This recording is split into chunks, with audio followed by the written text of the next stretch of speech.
Very warm greetings to the learners. This is Dr. Meenakshi. So far you remember we have learned how to construct the control chart for fraction defective, that is the P chart. When we have constant sample size, that is we have inspected the same number of units in each sample and counted the number of defective items, we use the P chart. But sometimes we cannot take the same number of units in each sample. Usually this happens when the P chart is used for 100% inspection of output that varies from day to day. Now the variation in the output per day can be due to multiple reasons. It could be due to the breakdown of machine, different production requirement and many more such things.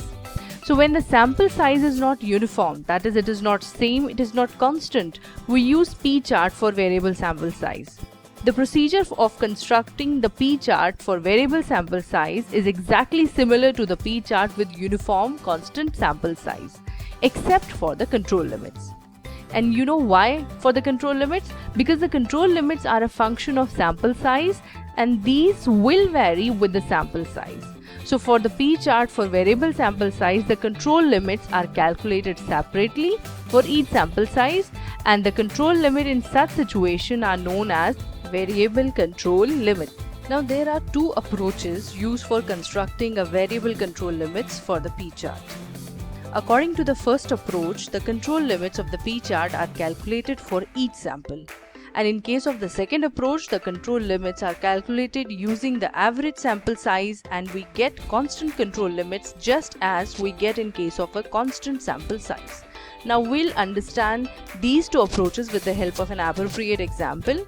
As you can see on the screen, I have taken a data for number of laptops which were inspected and number of defective laptops found after the inspection. So here we'll learn first of all how to find out the fraction defective and then on the basis of that how to prepare a P chart, and we'll see which of the two approaches we are using here.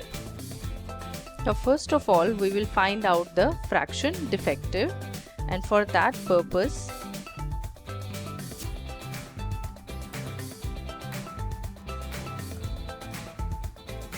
what we'll do, if you remember from the previous video, in that what was the formula for fraction defective?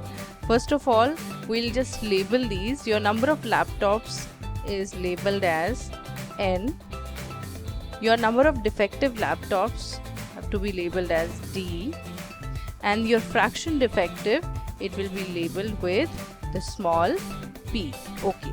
Now the formula for finding out the fraction defective, or you can also call as the proportion of the defective items or the defective laptops, will be equal to your D, that means the number of defectives divided by number of inspections done.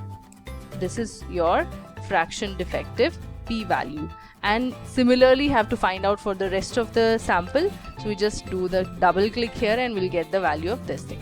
Now what we'll do, we'll find out the average of these fraction defectives to find out the value of the central line, and for that purpose, as we know in Excel we have very much flexible formulas available. We'll just switch to this average and we'll find out the average value. As you can see, it is being given over here, right?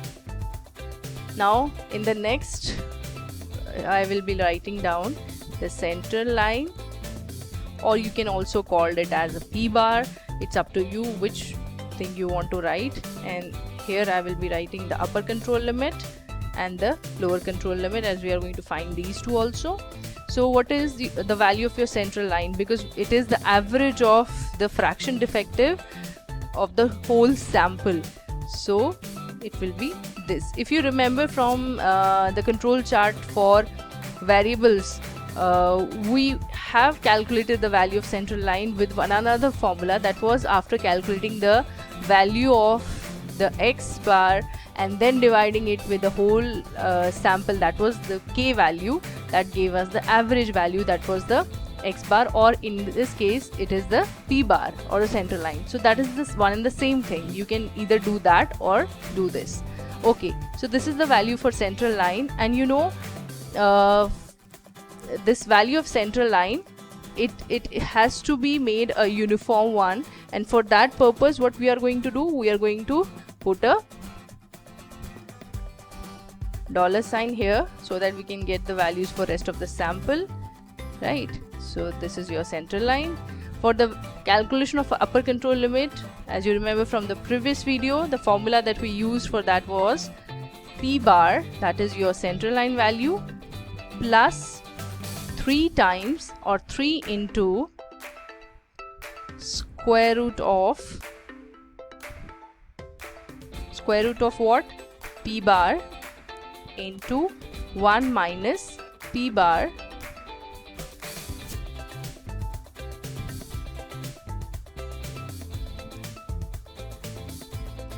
divided by the value of your n.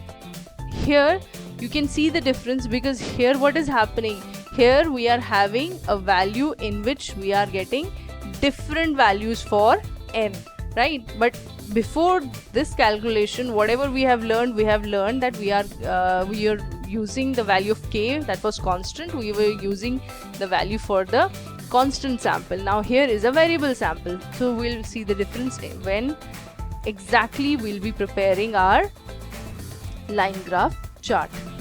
So finally we got the value of upper control limit, right?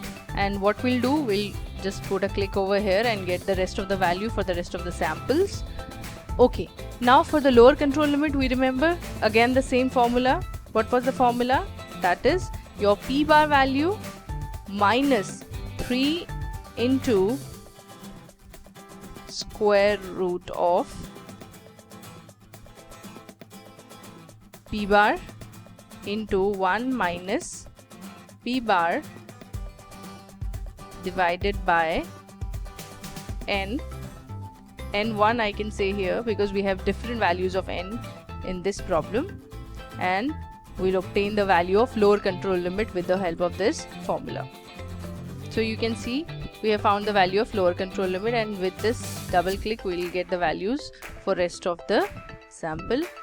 Now if you remember, in the previous videos also we have discussed that when the value of lower control limit comes to be negative, we don't use that negative value, we replace that negative value with 0. So what we'll do here, we'll replace this value with 0. I'll do that in the graph only so that you can see the difference.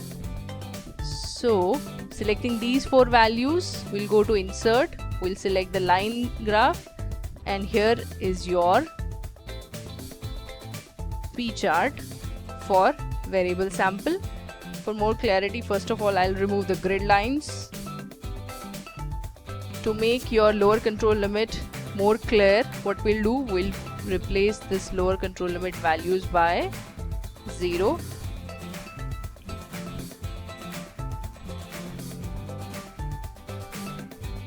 Okay, so I hope now it's more clear to you. So with the help of this line graph, you can very well see what is the difference when I just change the value of your lower control limit from negative to 0. We got a more clear picture of the number of defectives and number of your proportion defectives, and this is your center line. You can see there is certain value which is crossing the fraction defective value, which is crossing the upper control limit, and you can see from here it is on the 0.4. You can see it's 0.22. What is the value of upper control limit? It is 0.18. So obviously it is exceeding, so that is why it is reflecting that this sample is out of this sample value is out of control. And you know how we will make corrections, make improvements in this line graph, but we are not going to discuss the same in this video. In this video so far I just gave you an idea when we have variation in our sample values, how we are going to prepare a line graph chart or P chart for variable sample size. I hope the content of this example had made clear the concept of variable sample size while preparing a P chart or fraction defective chart. So in the next video I'll be taking another example for the same concept, in which we'll be displaying both the approaches, side by side.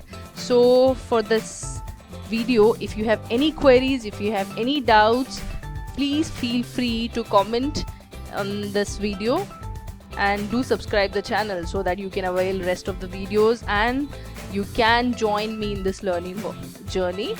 Thank you so much and have a good day.